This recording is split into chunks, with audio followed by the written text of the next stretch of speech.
நடிகர் ஜீவா அவர்கள் சமீபத்திலே பேட்டியில் வந்து ஒரு விஷயத்தை வந்து ஷேர் பண்ணிக்கிட்டாரு. அதாவது சிவா மனசில் சக்தி படத்தில் ஒரு சின்ன கேமியோ ரோல் பண்ணுறதுக்காக ஆர்யாவை கூப்பிட்டேன். அப்போ வந்து இவ்வளோ க்ளோஸ்லாம் கூட கிடையாது, ஜஸ்ட் ஒரு கிரிக்கெட் மேட்ச் விளையாண்டுருக்கோம், அவ்வளோதான்.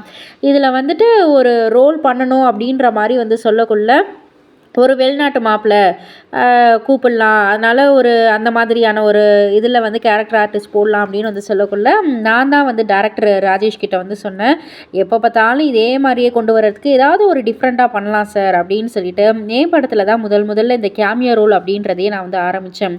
சரி நம்ம ஏதாவது பண்ணலாம், யாரை போடலான்னு கேட்டதுக்கு டக்குன்னு நான் ஆர்யான்னு சொன்னேன். நான் எதுவுமே பண்ணல, ஆர்யாவுக்கு ஒரே ஒரு ஃபோன் கால் தான் பண்ணேன். ஆர்யா இந்த மாதிரி வந்து ஒரு 5 நிமிஷம் மட்டும் நடிச்சுட்டு போனோடனே ஓகே மாப்பிள்ள அப்படின்னு வந்து சொல்லிட்டாரு. அப்போ ஜஸ்ட்டு அந்த ஒரு கிரிக்கெட் மேட்ச் ஃப்ரெண்ட்ஷிப் மட்டும்தான். அதுக்கப்புறம் வந்து ஓகே மாமா அப்படின்னு சொல்லிட்டு உடனே வரேன்னு சொல்லி அதில் வந்து நடித்து அது நல்லாவும் வந்து ஒரு பேர் கொடுத்தது. அதுக்கப்புறம் அதே டேரக்டர் வந்து ஆர்யாவை வச்சு ஒரு படம் பண்ணியிருந்தார்.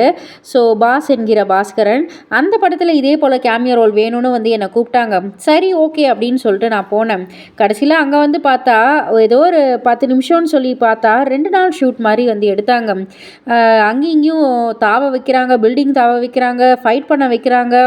என்னடா ஒரு 2 நிமிஷம் இல்லை 5 நிமிஷம் கேமியோ ரோல்னு கூப்பிட்டு இவ்வளோ சீன்ஸ் எடுக்கிறீங்க, ஃபைட்டில் சீன்லாம் வைக்கிறீங்களே அப்படின்ற மாதிரி நான் கேட்டேன்.